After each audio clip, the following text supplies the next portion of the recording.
Cheers.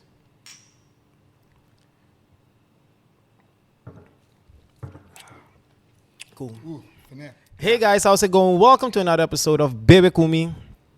I'm your host, Francesco Leonora, and today I have a special guest. He's been Holland and back every time I get a chance to talk to him. He's MIA. Yeah. But for now, he's on the island, and I had the chance to sit with him. So, Chioke Rosalia, how are you, my man? I'm good. Yeah? How are you? I'm doing good. On a Monday, we just hit a shot of Fernet. Sounds good. Yeah. Good start. Warming up the body. Warm the body. Exactly. Warm the chest. So, my man, are you from here? I'm from here. I grew up here and I lived here till I was 19. Yeah. And then, like most people did back then, you know, I went to the Netherlands For sure. to study. Why study? I did some studying. Yeah. Yeah. Well, pretty soon, I think within a year that I was there, got my first bartending job. This was in Eindhoven. Yeah. And actually, extremely lucky moment. I was working for a packaging delivery service. I wasn't too happy about that. Wasn't really my thing. And I walked by a restaurant and I thought, man, just go in and ask and bluff your way in. Oh, shit. So I went in, they asked like if I had an experience. I was like, yeah, of course I do. And but it was really lucky because the manager back then, so this is 2000. Yeah. And the manager back then, so there's this thing in the Netherlands called a horeca leermeester. Okay. So you're a master, a teacher, and it's an award that is given. And he was the youngest one to ever receive it. So this guy was really, really good at his job. And he taught me like the basics of bartending, you know. This is long before I ever made a cocktail. Oh, nice. Like very long. And he taught me about how you handle guests. Yeah. We had to he had this rule on Friday and Saturday night. You had to at all times have like 4 orders in your head. Like you had to help like 4 people at the same time, like constantly. Yeah. And so that taught me a lot of about bartending, you know. And working efficiently and fast. Exactly. And you know. Yeah. And the joy of bartending, you know, the greatness of the beautiful peace that you get by cleaning a bar afterwards, you know. The quiet and you just like cleaning your bar. Nobody saying anything to you, you know. That's nice. I'm meeting new people. That's a thing that a lot of people don't take. Like you get your your network gets so big. Yeah, indeed. It's crazy. I think I can honestly say probably in the past 20 years, 99% of my friends, you know, are people I either directly or indirectly know from work. Yeah, for sure. So it's been a big part of my life for the past 20 years. Cool. You know, nice. So I've been doing it for about, let's say, 22 years now. Fuck. And started there, did that for I think about like 3 years. Yeah. And then went on to clubs. Yeah. What restaurant? Sorry to break. What restaurant was this? Yeah. This was a restaurant called Grand Café Berlage. Okay. And actually, one of the things that they did that I still find amazing is that it was a pretty high-end restaurant. Yeah. So really great dishes, great wine selection.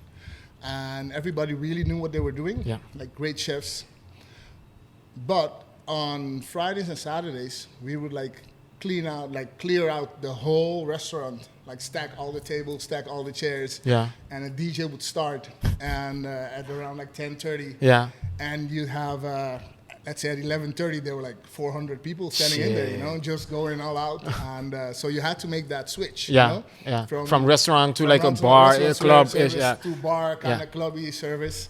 So and that's still a concept that I love. Yeah. I love that switch over, you know. So, it keeps you on your toes for sure. Definitely. You know? But in that way of like a business from switching, how many bartenders did you guys have? Bartenders, bar back, in a way. I think back then on a Friday and Saturday, you would have, we had the 2 bars. Yeah.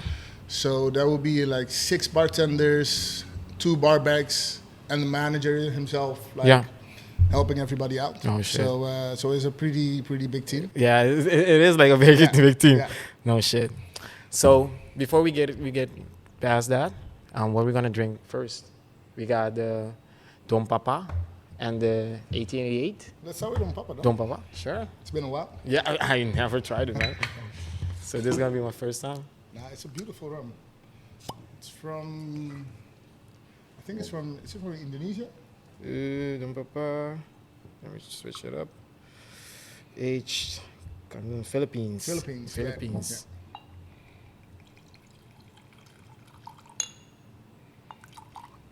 You go, my man. Oh, this has water. Water.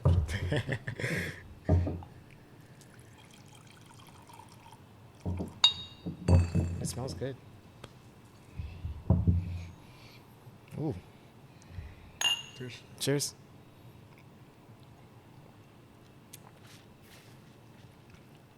Yeah, this is lovely.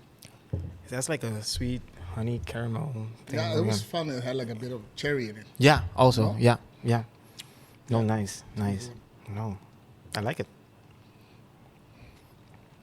So, after the restaurant. After the restaurant, I worked in a really big club for about 2 years. Where?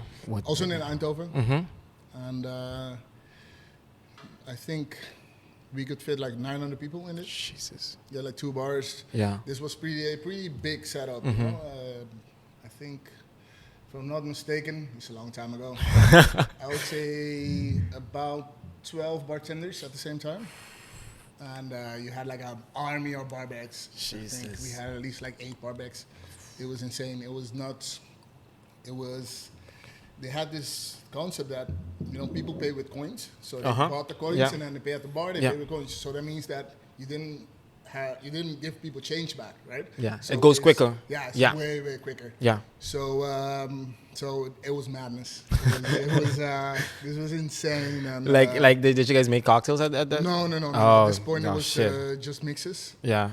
And after that, I did a little stint in Breda, where I was at the club. I was a bar manager, and Breda I did my first like proper managing.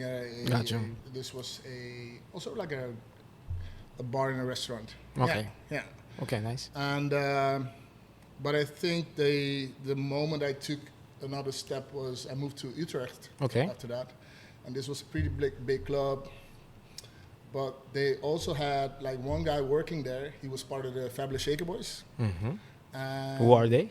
The Fabulous Shaker Boys were the very, very first cocktail catering company in the Netherlands. Okay. Based out of Amsterdam. Mm-hmm. And if you look at Amsterdam and Rotterdam, especially Amsterdam right now, almost all of the really top guys, you know, we came from there. You know, we all started there. Yeah. And because it was the first place that really did boom. it. Yeah. And so that's where I got like my introduction to making cocktails. Shit. I didn't go willingly. I actually used to do it at first. Forced. They were like, no, you need to do it. We had like a cocktail bar in the club, and they were like, yeah, we want you behind there. I'm like, nah, I don't want that. You know, that's not fun. I run like a club and like mix drinks. Yeah. You know, let me do just my 500 beers. Yeah. And, you know, that's it. But actually, once I got started, you know, the thing I loved about it is the reaction you would get from the guest. Yeah. Right? Okay. So, you know, you could like draft the best beer ever. You know, it's beautiful foam head. Everything. Nobody would say anything. You know, they were like, oh, thanks, man. And, it's delicious, bro. Thanks, you. And if you make like a fairly decent cocktail, you know, already people were like, oh man, this is amazing, and thanks for you know all the effort, the shake and everything, the show. Yeah. So it quickly like grew into that, and we did a lot. This was like in the beginning of the whole cocktail scene in Amsterdam. Sorry to bring. When was the cocktail scene like started to boom in Amsterdam? I think so. the period I'm talking about is about 2005, Okay. 2006. Yeah. Yeah. And I think it started, the boom, or at least that it became popular, started maybe a year or two before. Gotcha. So Yeah. 2003, Yeah. like the Shaker Board started at 2003, if I'm not mistaken. Nice. And at that time, in those years, the brands actually also started seeing the advantages of like cocktails, cocktails, Yeah. for their brands. And it was a crazy time, man. Nobody knew what to send. They didn't understand anything about cocktails, So you had like an event for 100 people, and they'd send like 6 cases of Jesus. Of rum and vodka to you. You're like, fuck, I don't know, like they didn't whatever. count it. They didn't want anything back. It was all like, yeah, whatever. You do what you do.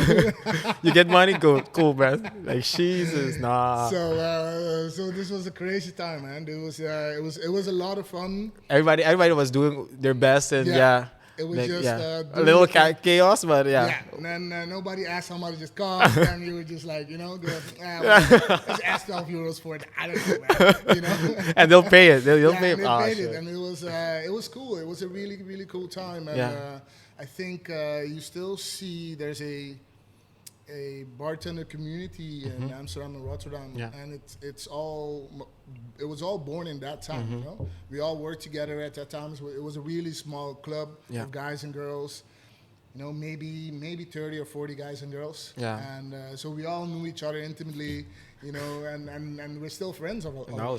So some long, like long relationships, like friends. Definitely. No, nice. And being like a bar manager in those years, how was like the inventory and everything that you, because like I imagine like running like a big club of like 900 people, like the inventory must be insane. Yeah, it was, but I think it's actually a club like that. The inventory part isn't that difficult to do because you just order a lot of everything. Just have a huge stock and you'll be fine. I think when you're talking about clubs, the problem is actually more when you're open. The hours that you're open, those are the ones that, because I was a club manager in the years after too. I think around, let's say 2008, if I'm not mistaken.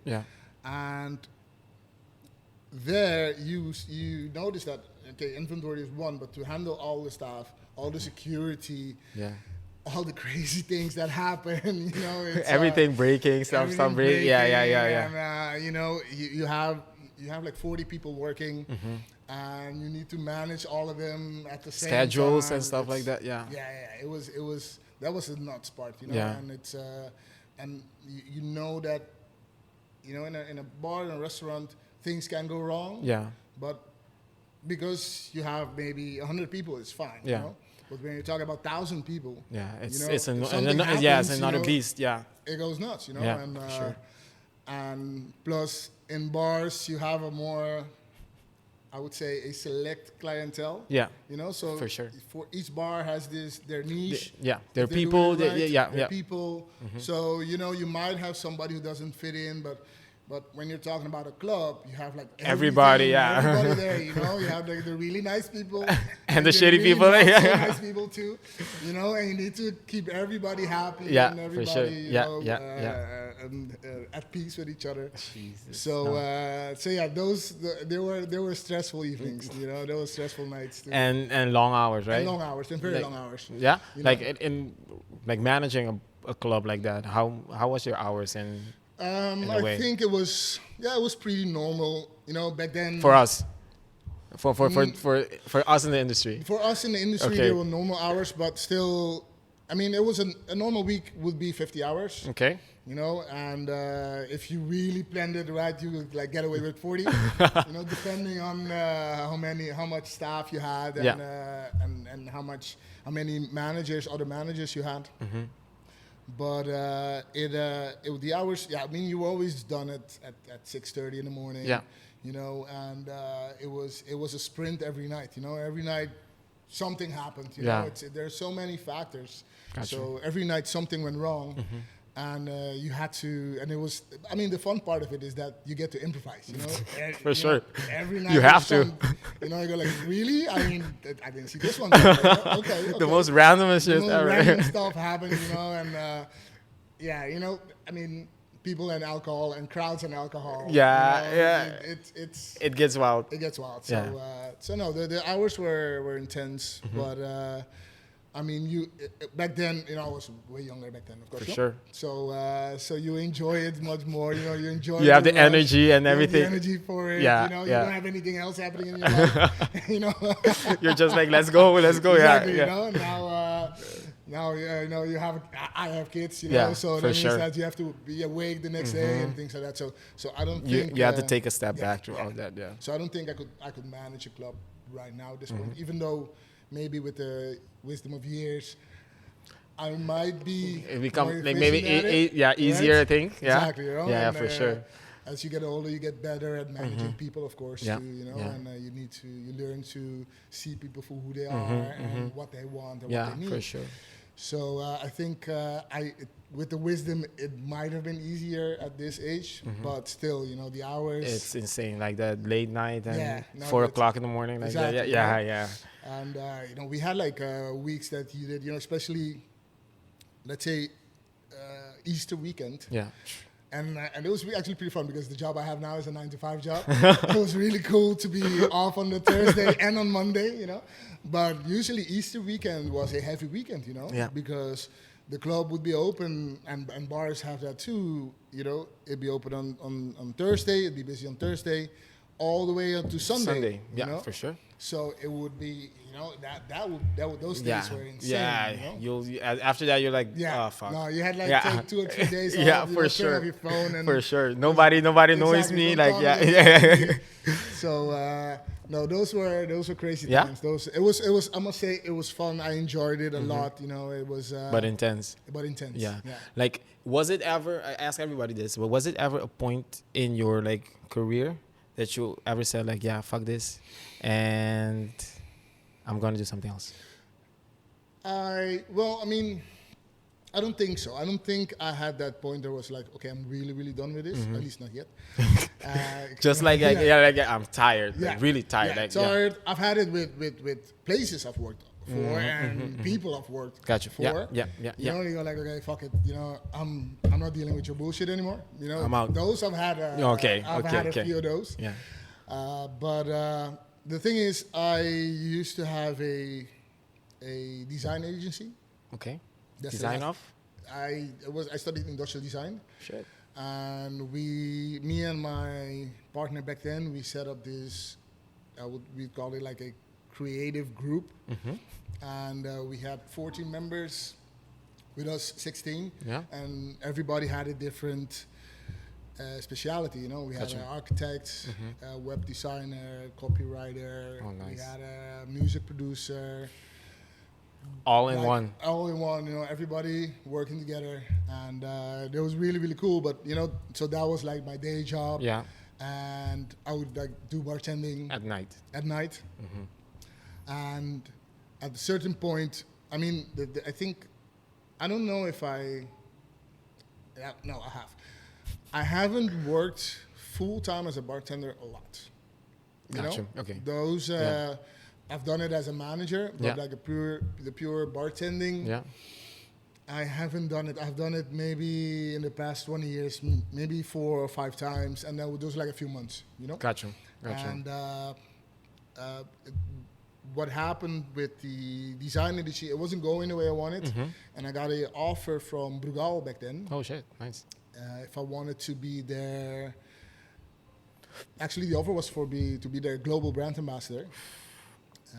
But I already had kids back then, so I was like, okay, I can't be away that much. So I became their European brand ambassador, and I could like still be there, home, you know. But question, sorry, Becky, like, how did you get like to that? How did I get to that? Yeah, to that becoming brand ambassador like worldwide. Actually, how I got there is a story I didn't learn till like 2 years later, 2 or 3 years later. So there's this. One of the guys I know from Fabulous Shaker Boys, Misha, and Misha has a cocktail consultancy agency. Okay. And they build their own bars. They have the Collins bars, theirs. So me and Misha, are close. Yeah, yeah. And so Misha got a question from the distributors in the Netherlands. Yeah. If he knew a bartender that could do trainings, like for rum trainings for Brugal. And Misha, sure, I know a lot of guys like that, you know. And then the then representative went on the phone, and she said, like, yeah, and so it's from the Dominican Republic, so we need somebody with like a tan, maybe. You know? Sorry, can be white. Somebody just a little tanned, you know. And, then the list got really short. really short. And and Misha was like, no, I know a guy. And so that's how I got into that, nice, you know. And nice. I got invited to the Dominican Republic a month later. Yeah. We spent a week there being guests of Brugal, and it was amazing, really, really beautiful. Wow, man. And so in the next 2 years, I got to travel all across Europe and do seminars for bartenders. Jesus. You know, and that was a lot of fun. It was exhausting because you're constantly on the traveling. move. Yeah. Yeah. You know, it's I had days that I would leave the house at 8 in the morning, take a train, take a plane, take another train, take a taxi, do a seminar 2 to 3 hours, eat something, and then do the whole thing back.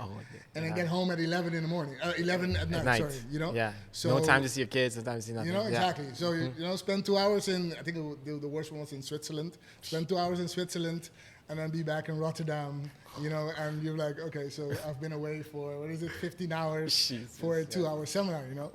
But the beauty of it, the thing I enjoy the most is that I got to meet bartenders everywhere, you know, and that was really cool, man. Yeah. It's everybody was really welcoming, from the newbies to the guys who were like way better than I was. You know, I did it was the Alpine Bartender Society. These were guys that were like beasts, man, in crazy how great their level was. You know? But even they were like really welcoming and happy for me to be there, you know. So it was that was the greatest thing about the experience, you know, to get to see how we all have this connection. Yeah, exactly. And, you know, everybody handles different with exactly. You know, and nice. Also to see the culture differences, indeed, you know, for sure.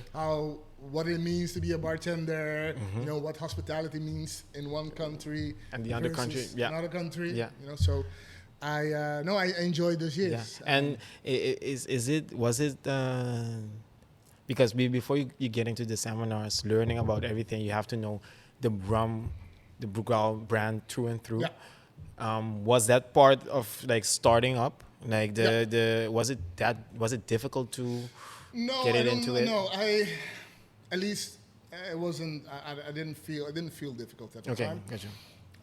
It was like a new challenge. It was a new challenge. Yeah. I mean, I was already a fan of rum. Yeah. And I remember, I think I was 22. I was working behind a bar. Yeah. And I had told my mom that about like the whole bartending thing. Yeah. And she came on holiday to the Netherlands to see me. And she brought a bottle of I don't know what age it was, but it was Methusalem rum, and it's a great rum. And that was like my first taste of like, rum. Oh my God, this is an amazing thing, you know, because like we knew Bacardi. Yeah, know? Of course, yeah. So, but to have that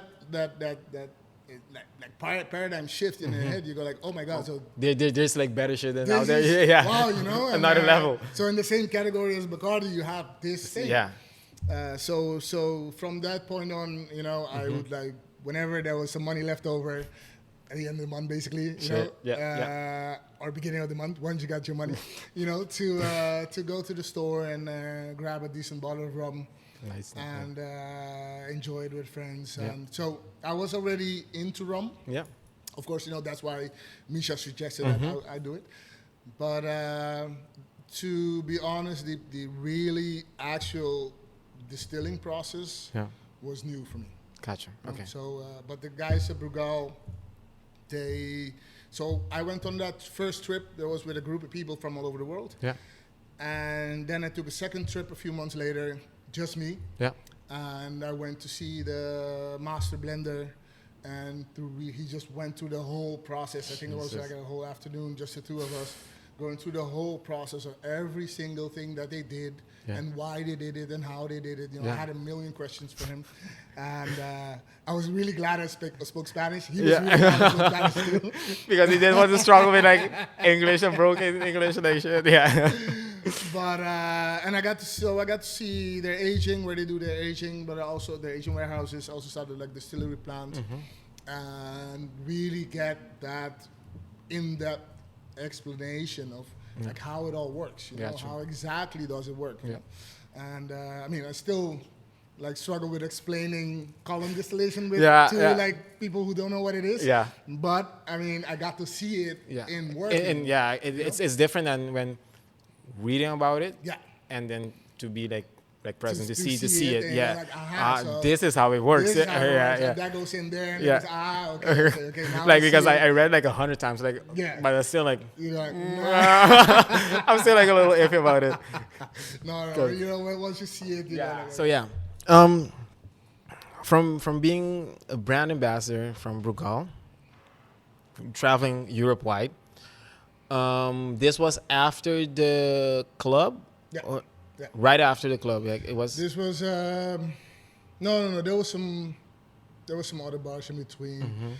I think the one that really gave me the chance to properly. There were two experiences that they were really for me formative. Yeah.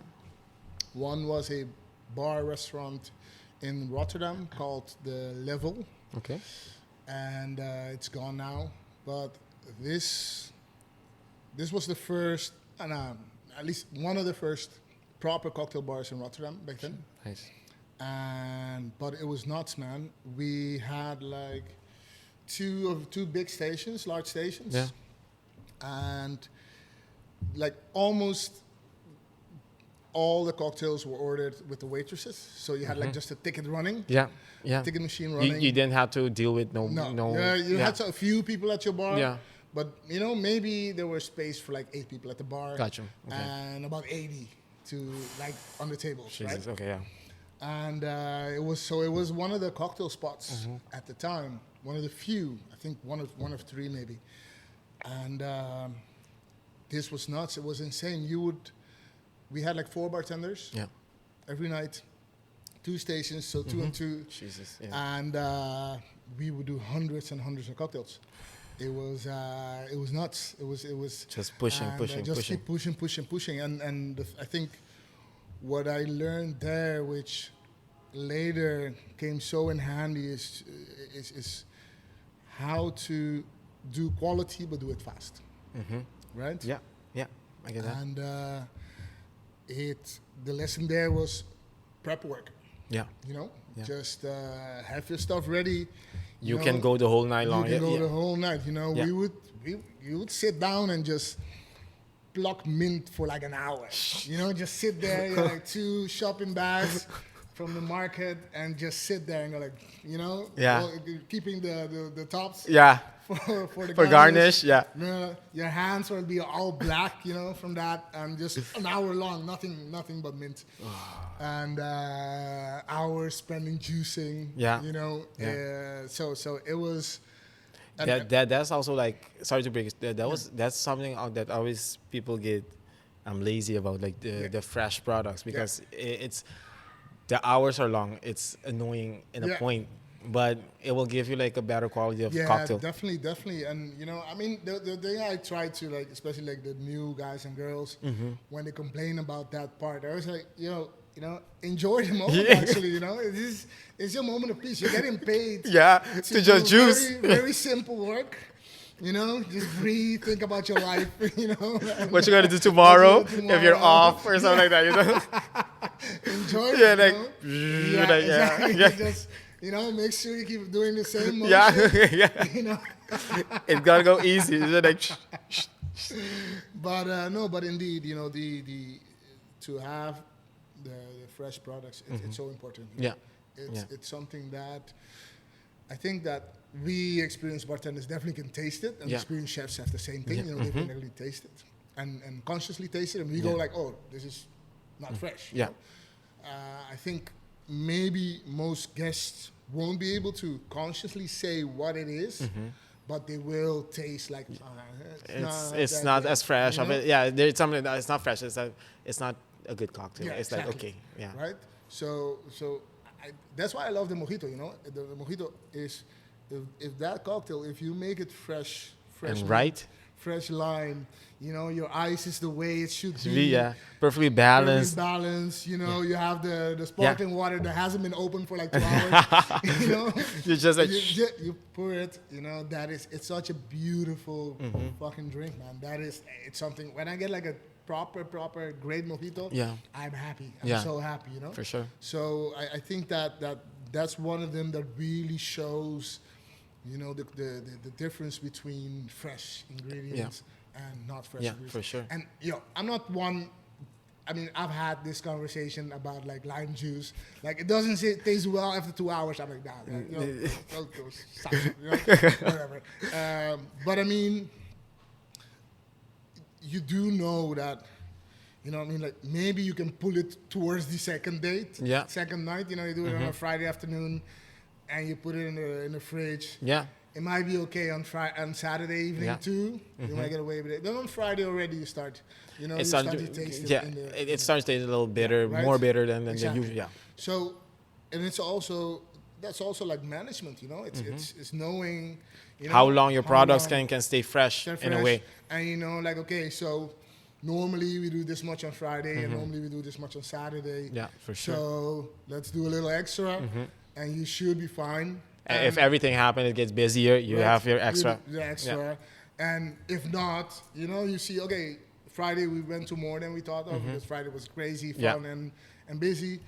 You know, then you know, okay, we got to do it. Next week you got to do it, right? So it's about being conscious about your products and what you have. So I think it's part of the job, you know. And I enjoy it. I enjoy it in Mise en Place, you know. For sure.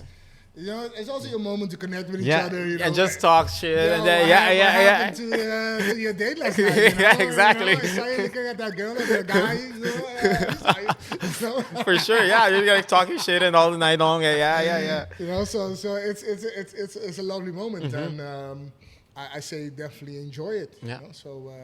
So that's I think in the level that was one of the lessons that I learned back then. You know, the mise en place, and we had the guys from the kitchen. They really helped us a lot, you know, and gave us tips like, you know, think of this, remember that, remember this. The flavor profile. Exactly. So I always say, like, if you're at a cocktail bar, talk to the chefs, you know, because they have this perspective on flavor. It's insane, It's nuts, you know. It's I think the greatest cocktails I've made were always in restaurants with great chefs that would give their opinion and you know, techniques also, like you know. I learned how to make syrups and infusions from a chef, you know, from actually a pretty great friend of mine, you know, and so it's important also to have that connection and that bond with the kitchen, you know. It's always good at night, like, okay, can you fix something to eat for me? I'll give you something. I like, you know, exactly, it's exchange, you know, you go like, hey, we made this, you know, this new thing. We made too much. Like, here you go. That bond with the kitchen is always something priceless. It's important to have. You know, it's something that can really elevate your cocktails to a new level. For sure. You know?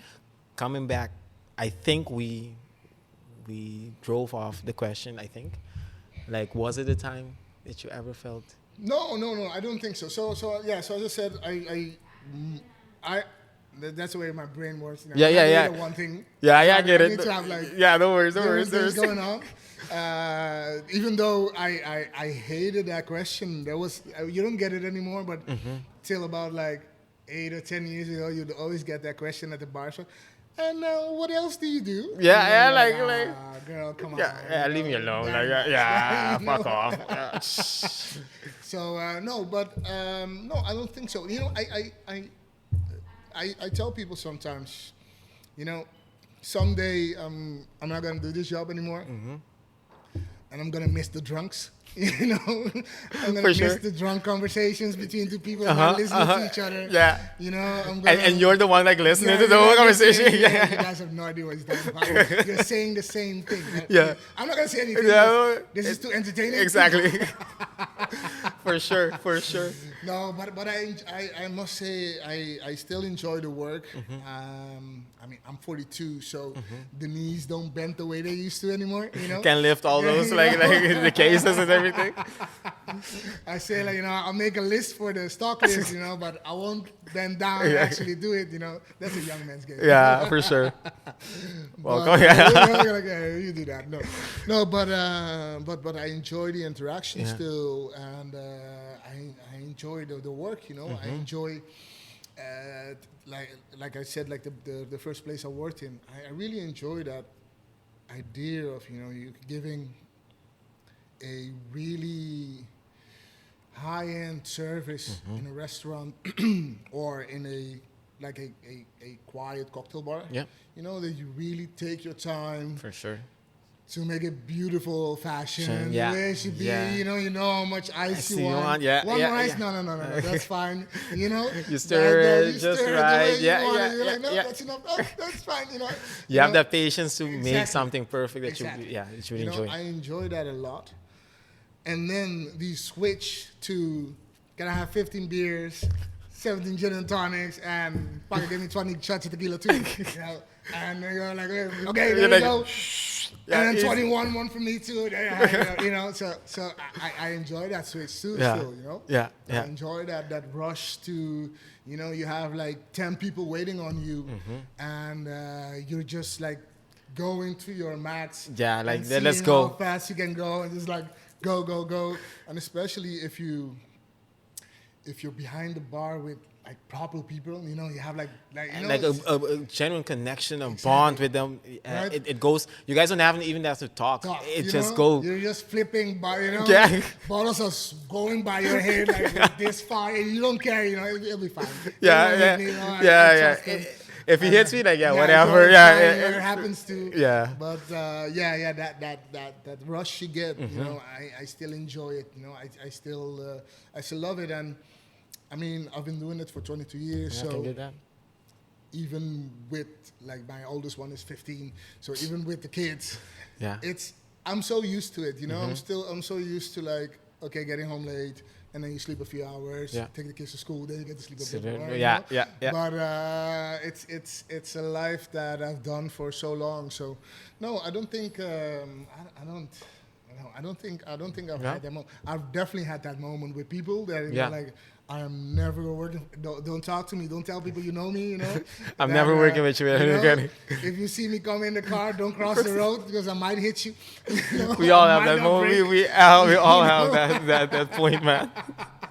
I can imagine. I can't imagine. Jesus. But I mean, even that doesn't last long, you know. Yeah, Usually, yeah, like, a it's year just like later- brush a year off and later- like, a year yeah, later, you're fuck like, it. Yeah, whatever, man, you're good, you know, it's fine. Yeah. But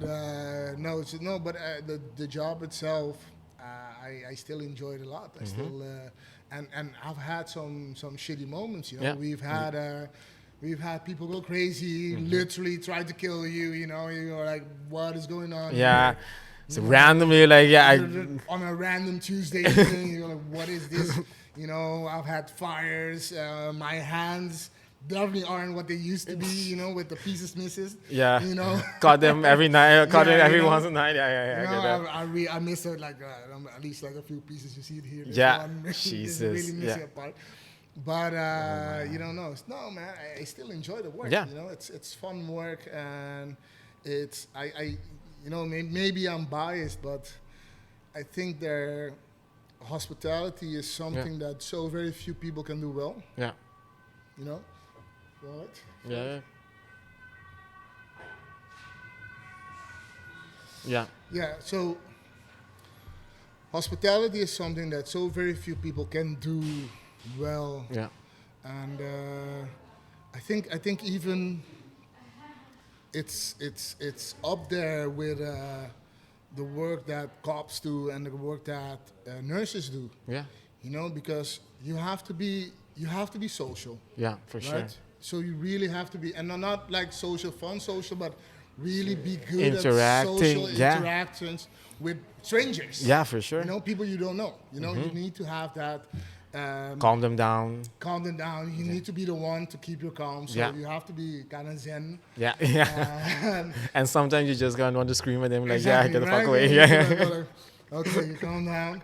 But you know, it's not dumb work. It's not work for. I mean, everybody can do it, but it's not work that when you get to the level. Yeah, there's so many ingredients, so many numbers. You know, so much that you're trying, so much information that you need to keep in your head. For sure. And it's also at the same time physically exhausting. Yeah. You know. Yeah. So you know, I've had people come in and work with us like 2 days ago, like, nah, I don't do this.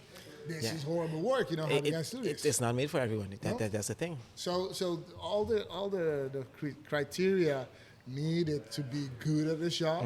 You know, there are very few people who can do that. Yeah. And plus, indeed, you need to be able to put your ego aside. You have to be good at that. Yeah. You need to be able to handle your drink. Or know that you can. Till a point. Yeah, till a point. Like, okay, guys, I'm drinking water the whole night long. Yeah, right? For sure. You need to know, like, okay, this is my line, and I'm not going on over it. Even though my colleagues may, or you know, you have to control yourself for sure. Right. So it's a tricky product that we work with. You know? So it's easy to go off the deep end with that. Yeah. So easy to become an alcoholic. Very easy. Yeah. Very, very easy. I can get that. You know, so I think that the thing that this job demands, it's a lot of there's a lot of factors that you don't get that combination in a lot of people to be able to do it well. For sure. So and you know, when you're all together, that's fun. You know, that's when you get that team, that perfect beautiful, team. Yeah. You know, so yeah, I still enjoy it. I still enjoy it every day. It's nice. And after Brugal, how long did you work with Brugal? I was in Brugal for 2 years, I think. Yeah, for 2 years. Nice. And after that, what did you do? After that, actually, it started just before Brugal ended, and people started asking me if I could help them with setting up a new cocktail menu. Okay. And if I could help them gather a staff, you know, get a staff together.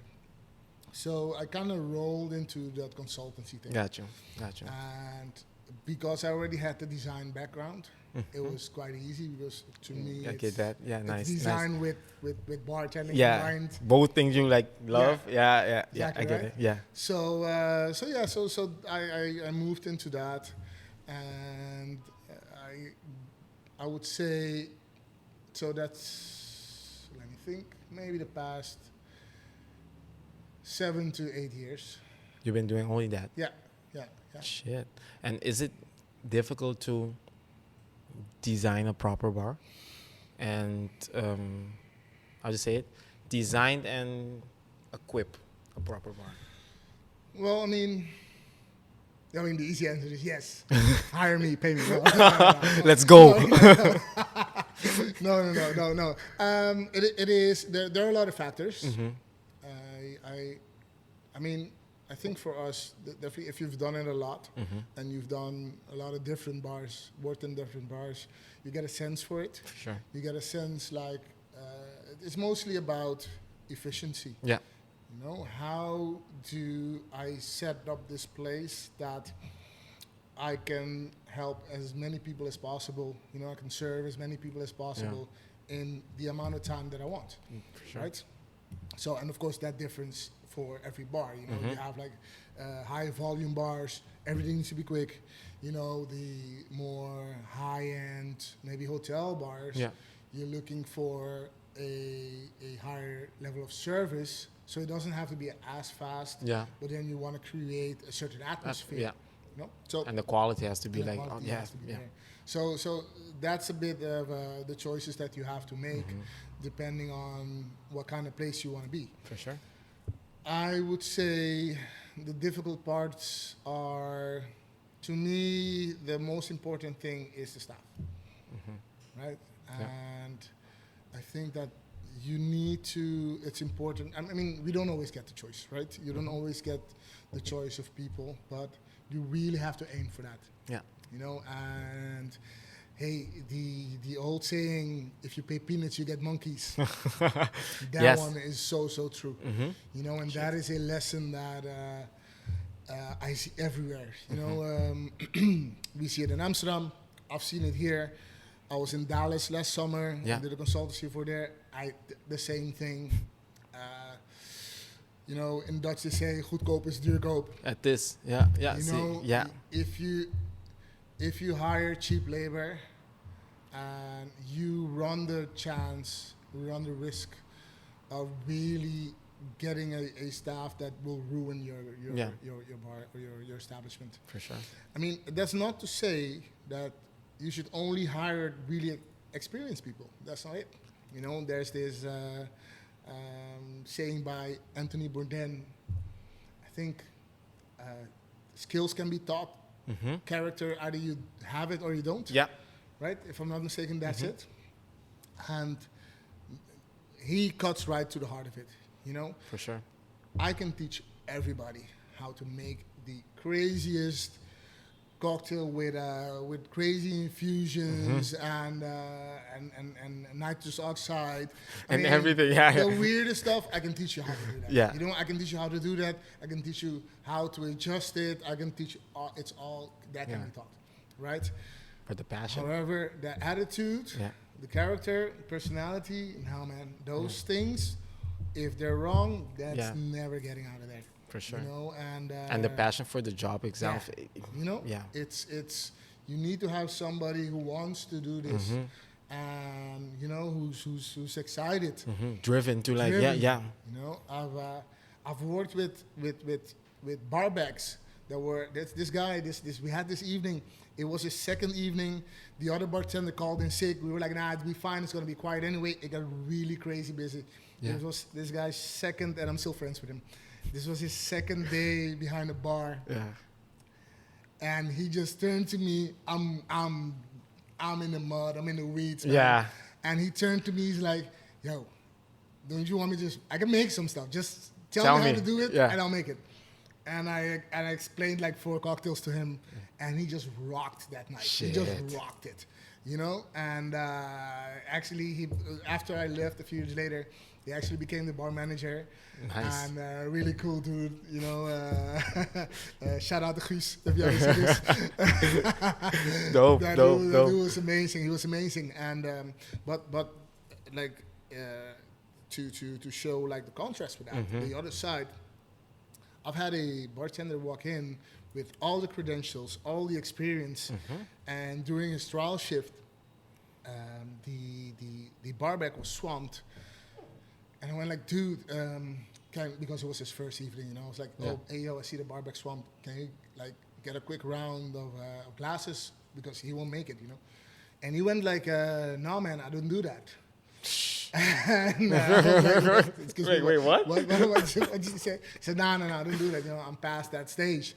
And so I took a second to think of a good reply, and then I went like, okay, so if you can't do that, do something else for me. If you can go in the back and grab your shit and go home.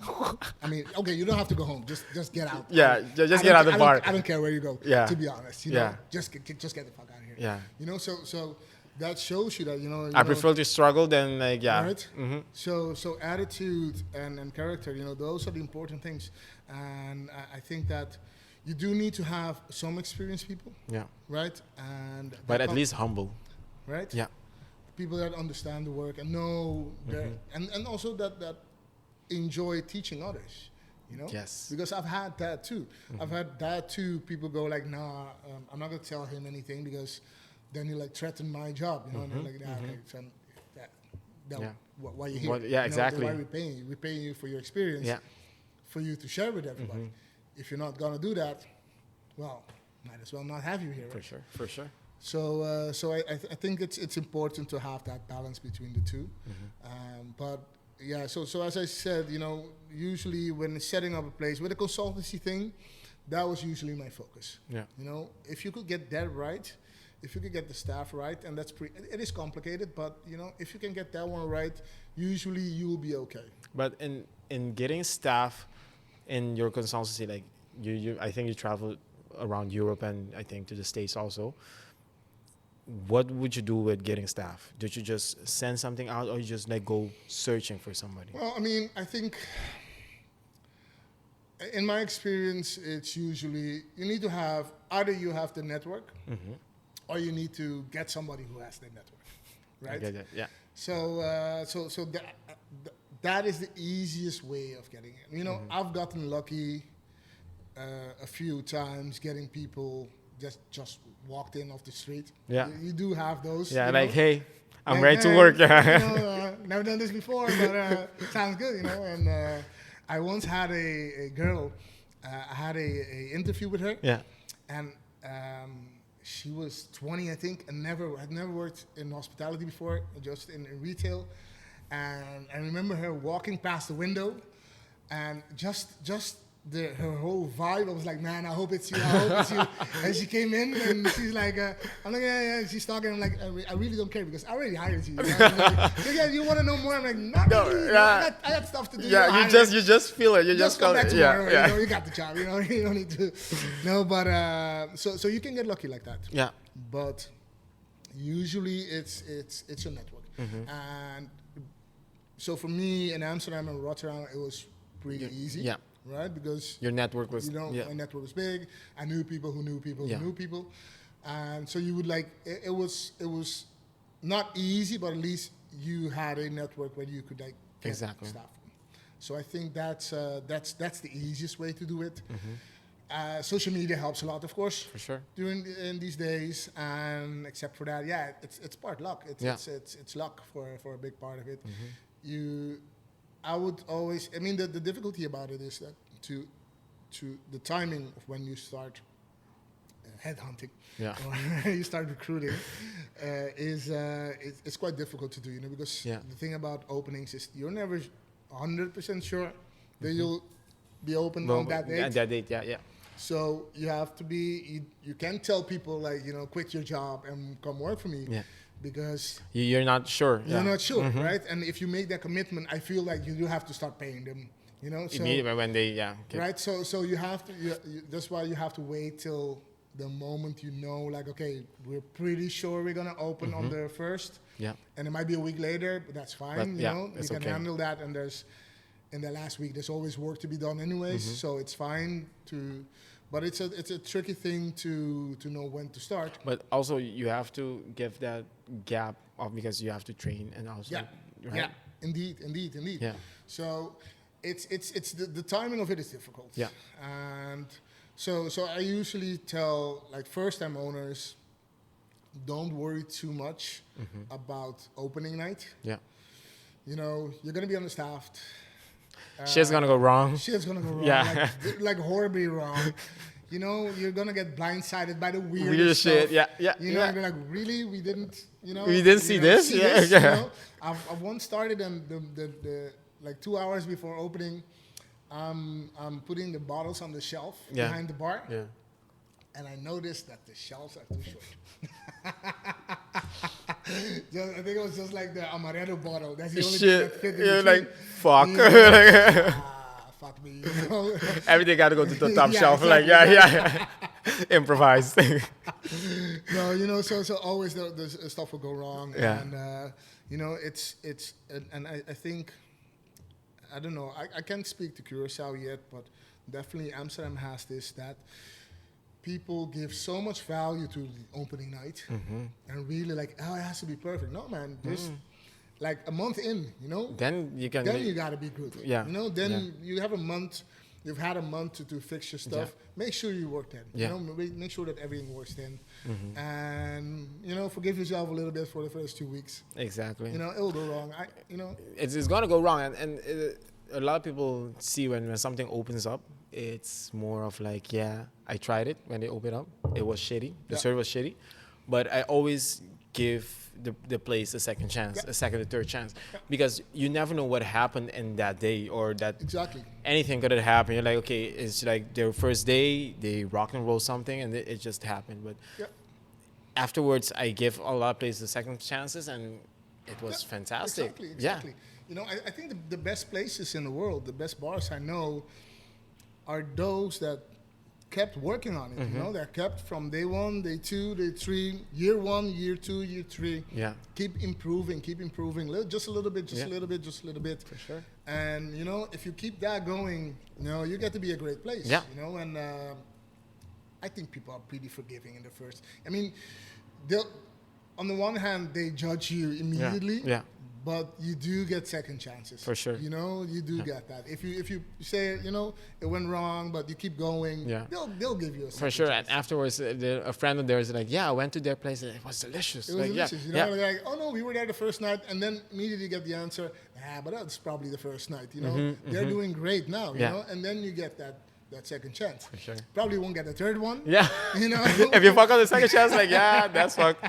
So you know, you need to be aware of that. But no, I think it's that's one of the important things to be aware of with opening a place. You know, it's you do as much as you can.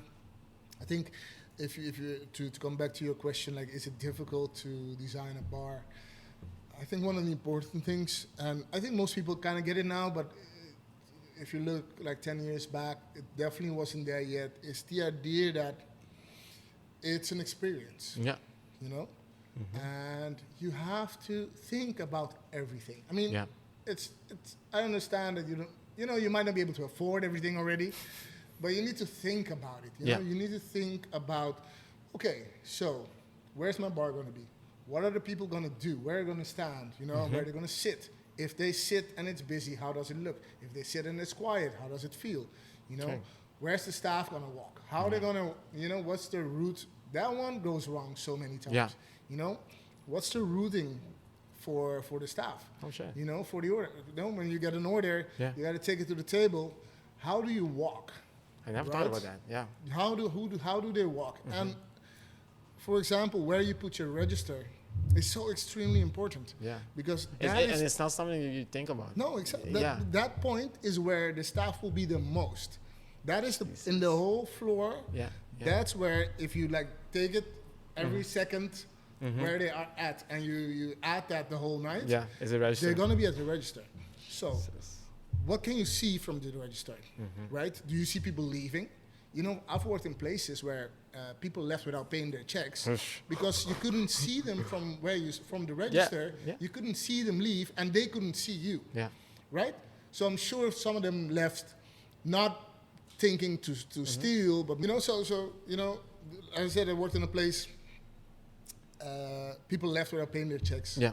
And I'm sure not all of them had like bad intentions. Were like, you know, let's rob these guys, but. Some of them just drunk at a point, like, I think I paid, and like, yeah, fuck it. And then they could leave without going by the register, right? Yeah. The point where all the staff is. Yeah.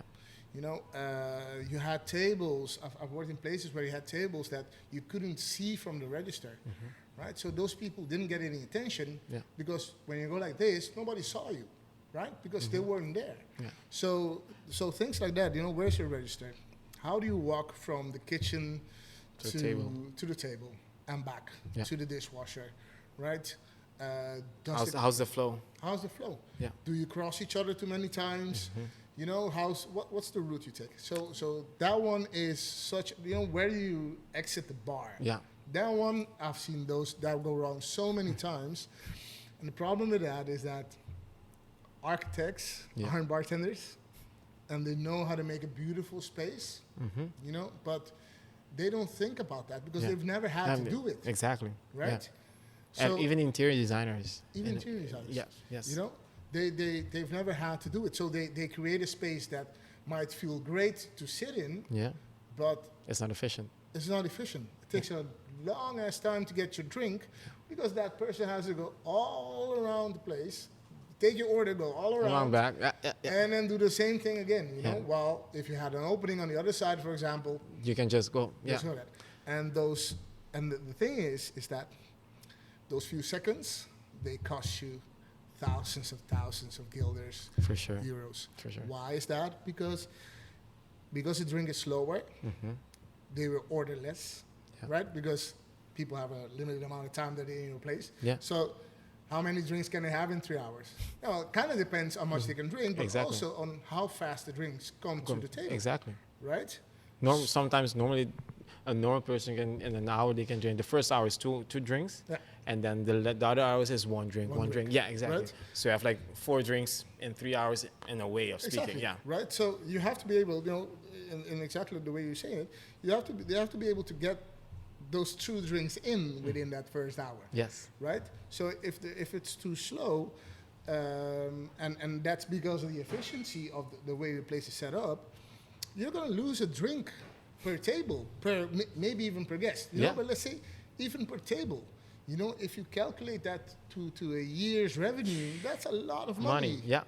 You know, and the costs of that drink have already been paid for. You know, because you already paid. You already paid your rent. You already paid that.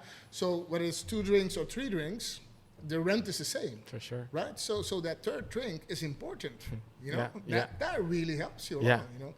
So I think that is one of the things, you know, it really pays off to when even if you don't get a consultant, you know, or you don't get an architect, really just stand in the space and go see, okay, so I see them walking this way, and they're gonna go there, and then they come back, and then how does that look? You know, if I stand here, if this is my station, how much do I see?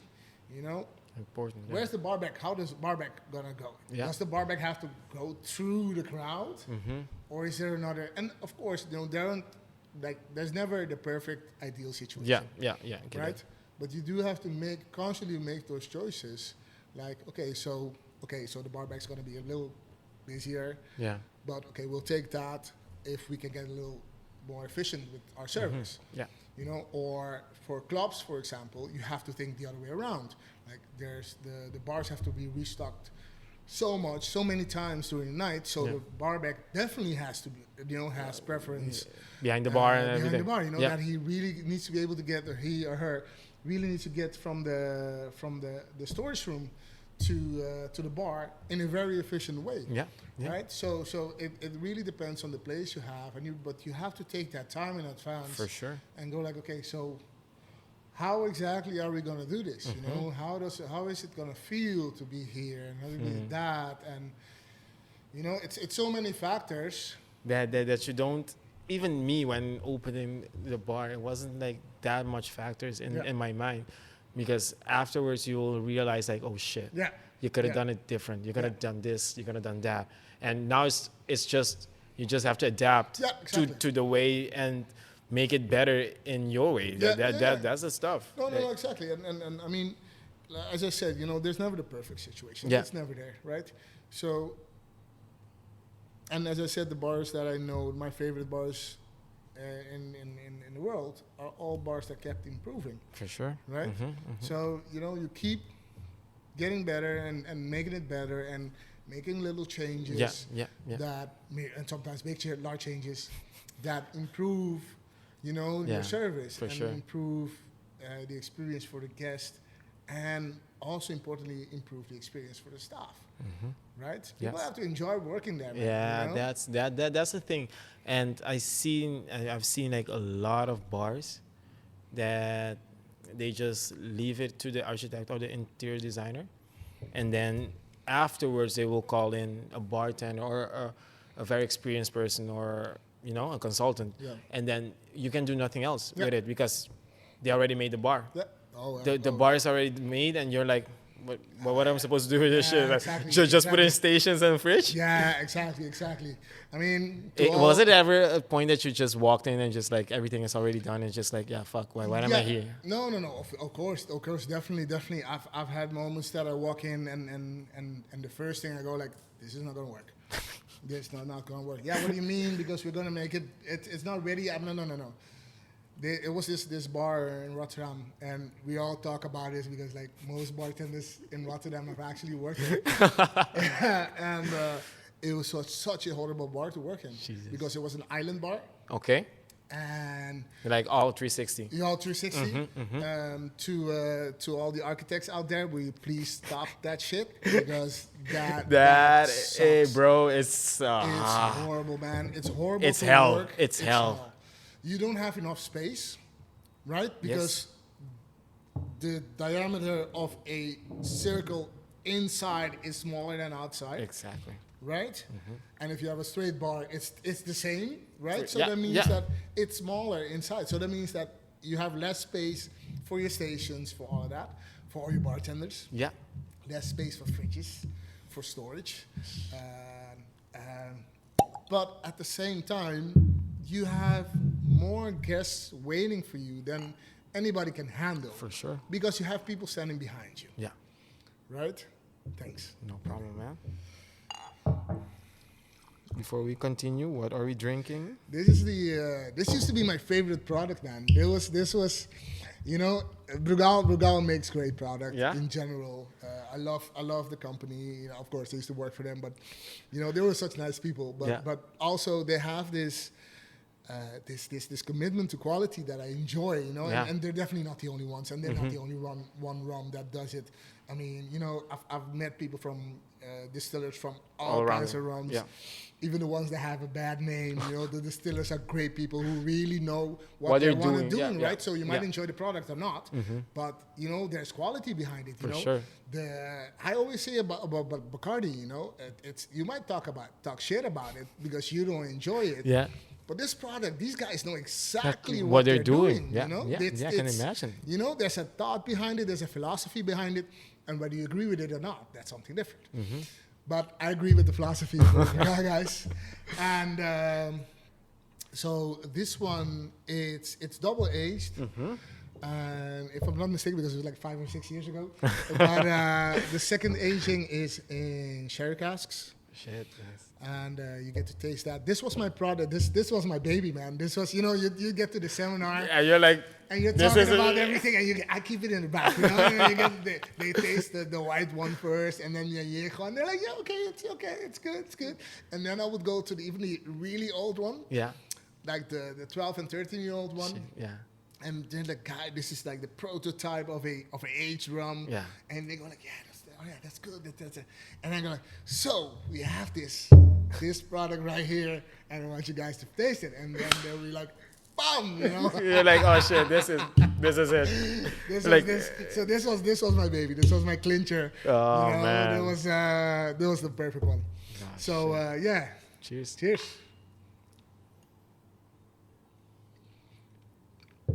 Oh, that's just lovely. Oh man, it's nice. I really like that one.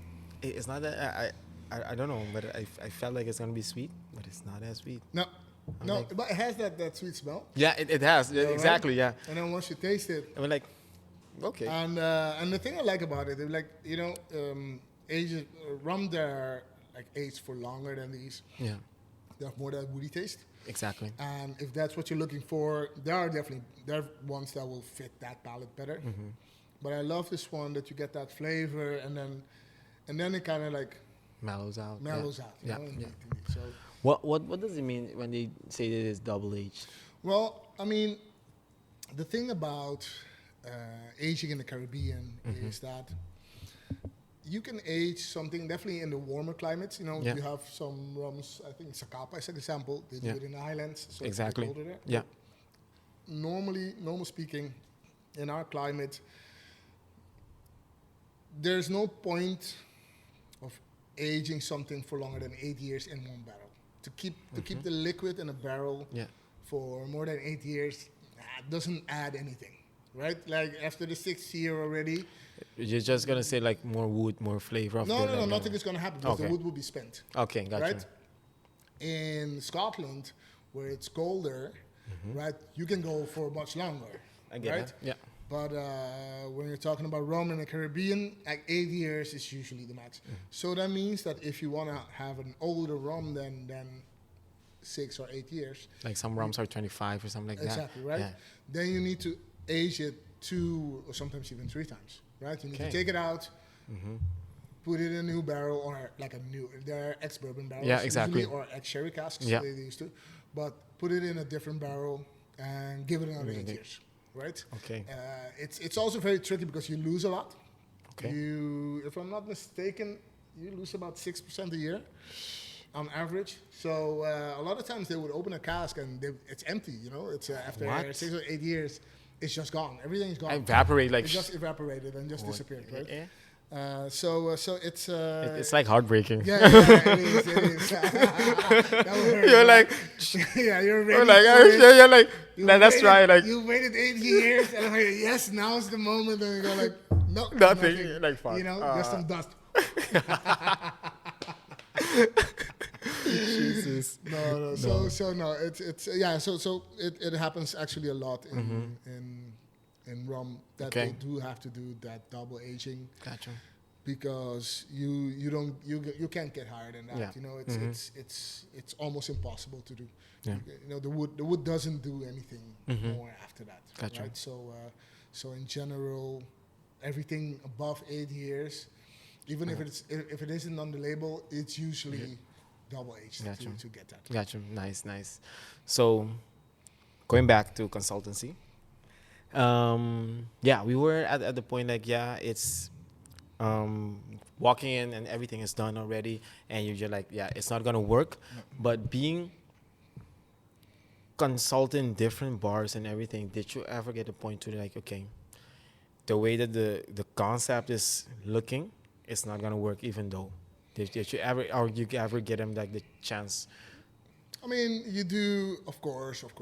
Like, you know what the thing about hospitality is? Definitely for first-time bar owners. Yeah. It's usually a passion project, right? You open a bar, and this definitely goes for people who aren't from hospitality, those who don't have a hospitality background. Yeah. You open a bar because you have in your mind your perfect bar that you want to go to, For right? sure. You have this place in your mind that, oh, that'd be amazing if there was a bar like this. Yes. Right? And that's usually what drives them to open a place. Yeah. And the problem with that is that it doesn't always work. And I used to have this teacher, this professor, when I studied design, and he used to say, "There's a reason why we don't have two-legged chairs, right? Sometimes there's a reason why something isn't there. Exactly. Right? Yeah. Don't assume that you've got that golden idea from, oh, I don't see this here, so this hasn't been invented yet, so I have to do it. Yeah. Right? There might be a reason, and of course the reason might be that nobody thought of it, but that's usually isn't it. Yeah. Of course, things change over time. Yeah.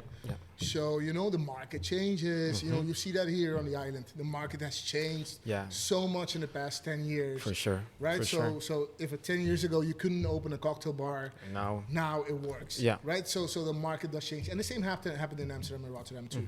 Right? So 15 years ago, you couldn't open a cocktail bar in Rotterdam because it wouldn't be, we as had like hype 2 or 3, right? It was like a new thing. And before that, there weren't even any, right? So, of course, the market changed, but you need to be aware that there's a reason why something isn't there, right? Exactly. And if you can find a reason and you think that's a good reason and you found the solution to that, hey, by all means, go ahead. Yeah. But so I did encounter that. You do encounter that as a consultant. You come across that a lot, because there are 2 types of. I've had 2 types of clients. I had the people that wanted to open a bar. Yes. And came to me like, we have this idea and we want to do this. That's the best, right? Those are the great ones. Yeah, I get that. But I've also had things aren't going great. You mind like helping us out? And then you find out it's just shit. Right? Yeah. So actually, this was of course before Corona when I had like a lot of clients. Yeah. I would say no to those. Right? Jesus, I would say like, no, man, I can give you some tips, but, we can sit for half an hour and I can just give you some tips, just on me, on the house is fine. Yeah. But I'm not going to take this on as a project because in general, the places that aren't working, let's say after 2 years, the problem is usually the owners. Get you. Right? I got you. So, and they're the one hiring me. So that always ends bad. That always ends bad. But sorry to break, what are the owners doing in a way? It's going bad. I think there are 2 things. One indeed is what I just said, is that you open a bar as a passion project. Exactly. Yeah. Because you want that. You want that to be in the world, right? And they, especially those that don't have an hospitality background, this is quite a difficult business we're in, right? For sure. I tell them, yo, this is about, how do you say it in English? About pennies, right? Yeah. Het gaat om dubbeltjes. Ja, precies. Right? You need to get a penny here and a penny there, and a penny here and a penny there. That's it accumulates to it something. accumulates. Yeah. Right?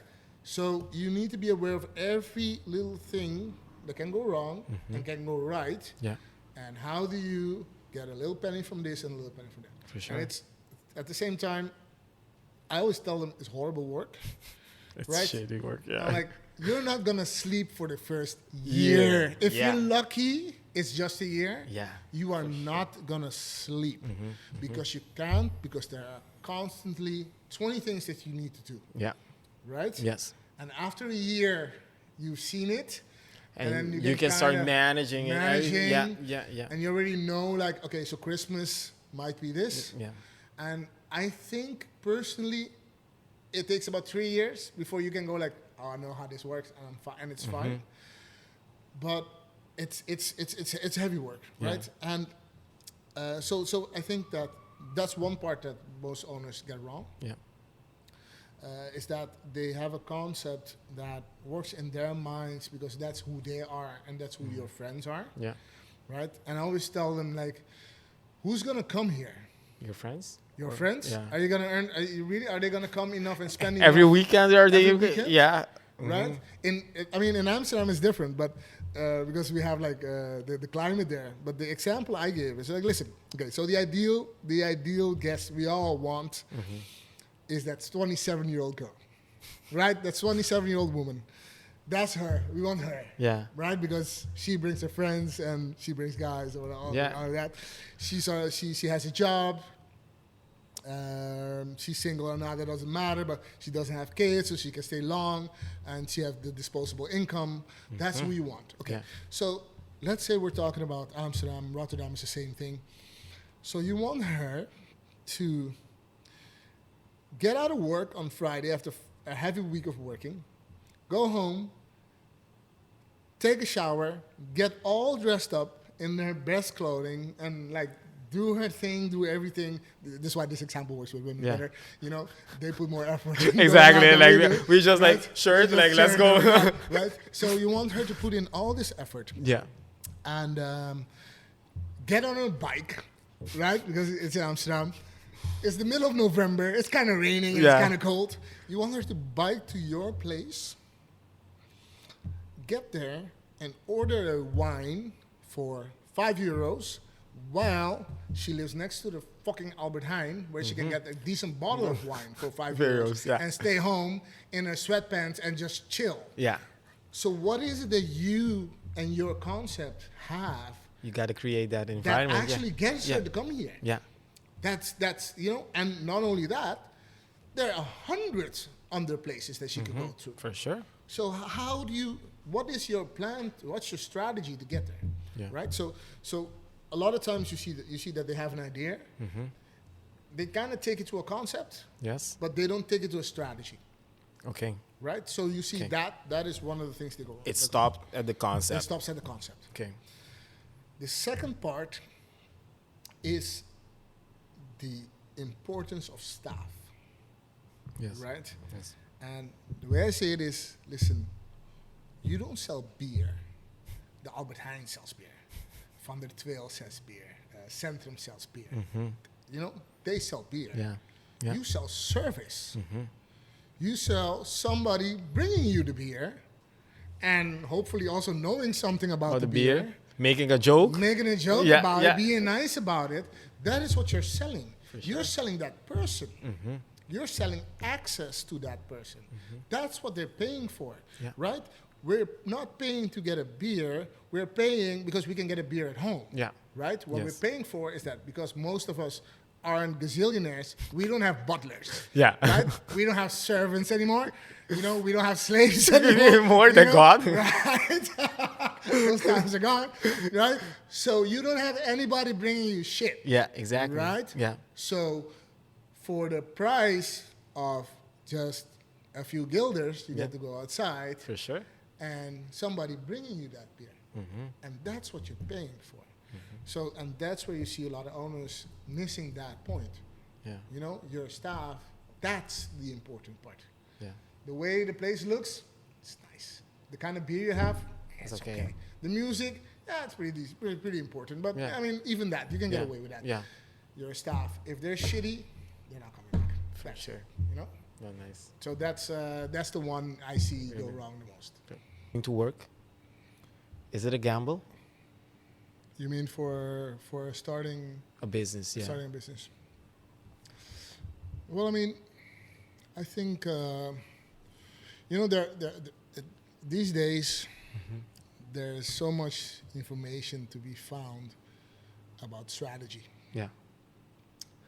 One of the ones that I personally am a big fan of is this guy called Simon Sinek, and he has this theory called the golden circle. And basically it's three circles. Yeah. And the first one, he has the question why. Yeah. Second level is how, and the third one is the what. Okay. Yeah, it's called the golden circle. Yeah. I think it's from 2000 and something to beginning 2005 maybe, something like that. For sure. Check that one out. Yeah. You know, because it's a big question is why would anybody come and spend money on you? So to know that, you need to know for yourself, why am I doing this? Yeah. What is and it's that. He even has a book called Start with a Why. Gotcha. So I love the way he thinks about it, and it applies so well to hospitality. Is why? Yeah. Why would anybody come here? Why am I opening this? Why am I doing this? Right? Yeah. And if the answer is, it's a place for me and my friends, that's fine. But then you know that those are the people that are going to pay your rent. Yeah, for sure. Right? Yes. And if you have enough friends, and friends with enough money to do that, hey, by all means, go ahead. Yeah. Call them and tell them to come every week. Them, yeah. you know, and earn your money that way. Yeah. Sure. But understand that, because a lot of people are focused on, that's also what his theory is about. A lot of people is focused on the what. So what is the place going to be?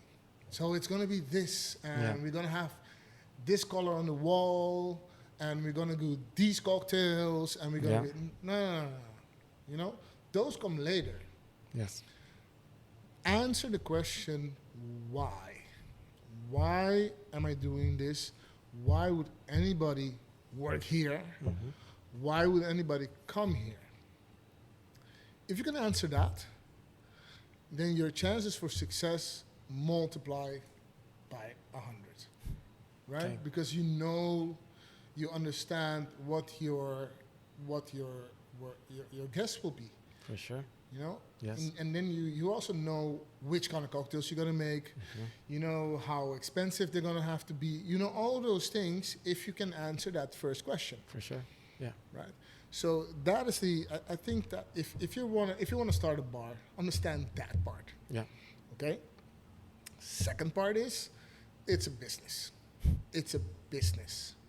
And I've seen so many guys and girls go wrong with that by thinking that I'm an amazing bartender, and they are, right? They're amazing bartenders. They're amazing at their jobs. And they go like, okay, so I want to open a bar. But it's a business, right? So you have to earn money, not to get rich, but just to keep the business going. Yeah. You need to earn money, right? So you need to think about that in advance. Like, how am I going to earn money? How much money am I going to earn? Where is people coming from? Why are they spending this money? You know? Yes. Why are they coming over here and giving me their money? It's all about money. And I know that a lot of us that have the passion for it, you don't want to think about the money. Yeah. Right? We just want to we have the passion and we're going to do something great. Right? Yeah. I was talking about this with Dion. Dion, I don't know if you met Dion. Dion from Kanye? Yeah. Dion, yeah. Dion just moved here, and we've known each other from Rotterdam. He's a dope dude. He's a great dude. He's a great dude. Sure. Right? And we've known each other for long because we're from the same scene. Yeah. And we were talking about that time, about like, let's say 8 years ago, 10 years ago. It was the Wild West, man. We could do whatever. You know, I had cocktails with hakushu on a menu, right? I was selling for like 12 euros, you know, and people wouldn't care. Yeah. We used to order, like, we had a deal with Don Julio. Yeah. And we would order Don Julio, and then I would order like another tequila just to shot with the staff, right? And nobody asked a question about it. Nobody cared because those were the times, right? They didn't understand cocktails, and didn't see how you can earn money. It was just a marketing tool, right? And so were we as bartenders. Yeah. Let's use the word mixologist, right? Yeah. That was where we were. You know, we were marketing tools, so it didn't matter what it cost, right? Those days are past. Well, for sure. Okay. Why did it pass? Because all those bars, like most of those bars, didn't make it. For sure. Yeah. Because they weren't about the money. So that's the important part of it. I mean, it's something that it's not fun, maybe not fun to think about, and you know, it's shitty when you're talking about your passion and then you have to put a number to it. Exactly. Yes. Right? That kind of sucks. For sure. Right? Yeah. And especially if you have to defend it, even, that kind of sucks. But if you can defend it, don't do it. Right? If anybody asks you how you're going to make money from this, and you don't have that answer, and it hurts if you don't have that answer, but that means that you shouldn't do it. Yeah. Okay? So you need to pay your staff. You need to pay your investors need that money back. For sure. You know, unless grandma has a lot of money, she doesn't. Grandma might not care. You know, grandma's almost to the edge. You're like, I don't know. She'll be gone in 2 years anyway. Right? That'll be fine. Yeah, it'll be fine. Right? But like in normal situations, you need to pay distributors. Yeah. You know, you need to pay your light and water. Yeah. You need to pay and taxes. That's not cheap. Dude, you need to pay taxes. Yeah, taxes is insane. Yeah, for sure. So you need to know to either you need to understand the numbers, or you need to have somebody you trust to understand numbers. Yeah, you need to have that. Yeah, and I would always advise you need to know the numbers, right? It's better to yourself. Yeah, you need to at least understand the numbers. Yeah. So you can delegate everything, right? Like, house everything. And I'm not an accountant either. Yeah. Right. So. We're forced to become an accountant. Right. Exactly. You know, but I would happily give my numbers to the accountant to fix my whole tax bill. For sure. But, so. Okay. Something really crazy happening. Right? Yeah. Okay. Yeah. So anyway, coming back. So I think that's an important part. You need to understand that it's a business that you're running here. Yeah. Right. And it's the best kind of business, and it's fun business, and we love it, and it's a party, and it's crazy, and you know, it's fun, you know, it's our favorite business, but it is a business, right? You need to understand how every single item on your menu, on your back bar, how am I gonna earn money from this, right? And you need and the answer can be it's pure for marketing reasons, right? If you have that really expensive bottle of rum, it might be just for marketing reasons, for sure, right? To people come in and see like, oh, you have that bottle, and you're not getting any margins on it. That's fine. Yeah, like 1 or 2 person will order something like that. Yeah. But you need to understand that. You need to know that in advance. Like, what is the game I'm playing with this, right? And I'm happy to see that it's happening on the island more and more. You know, I've met some guys that really understand that part, and they're those successful ones too. Yeah. So that's the important part. That is definitely one thing that I've seen gone wrong so many times. Yes. You know, people who are really passionate about what we do, who are really good at what we do. Yeah. Right. Still, they go broke because they didn't think of it as a business. More of it like our passion. Right? Yes. I mean, you know, and this isn't Curacao thing. You know, I've seen this everywhere. For example, if you have a bar, you're paying rent for that, right? And that rent is for 31 days a month.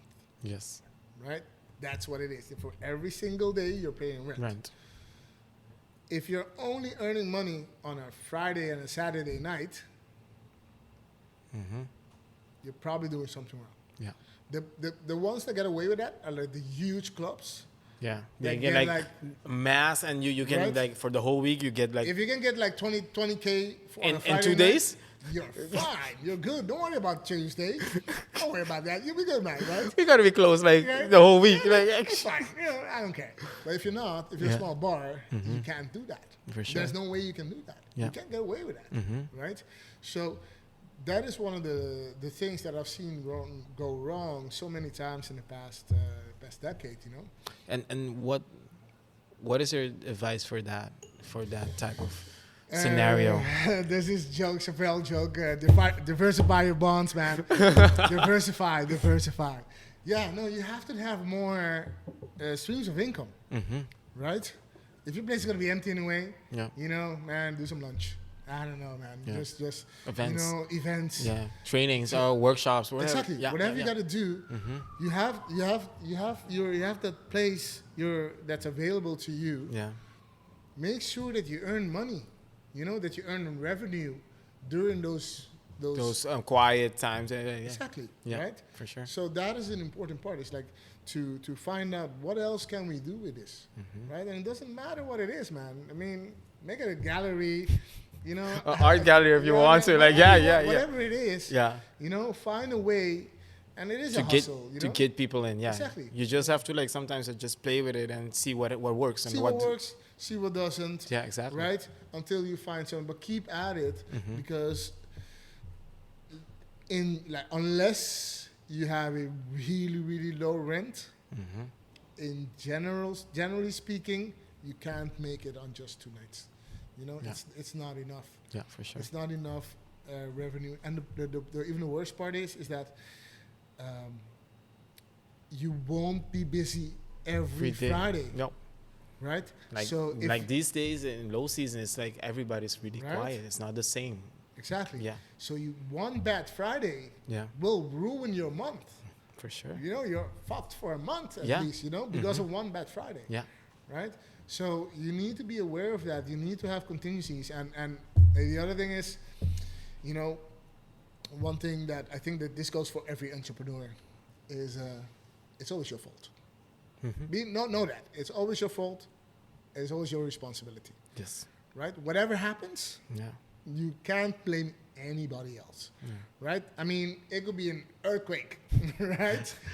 It's my fault. And freaking meteor could fall. You should have been ready for it. Yeah. You're like, oh shit, meteor, I'm ready. Right? Yeah. And the thing we saw is we all had that experience is what happened with COVID, right? It hit everybody hard. It hit everybody. Yeah. Right? And the ones that got through it were the ones that they didn't know what they were ready for. But they were prepared for something. For something. Yeah. You know, you kept like a little savings. Exactly. And you know that good times you earned too much and you kept it for. You kept it. Yeah. You didn't buy that fancy car, even though you wanted it. You didn't buy it. Wanted that, you know? Yeah. And you're like, I'm gonna save it for something. I'm gonna save it. Damn it. I'm gonna keep it away. You for know? Sure. So no. So that too. You know, be ready for anything. Anything. Yeah. Indeed.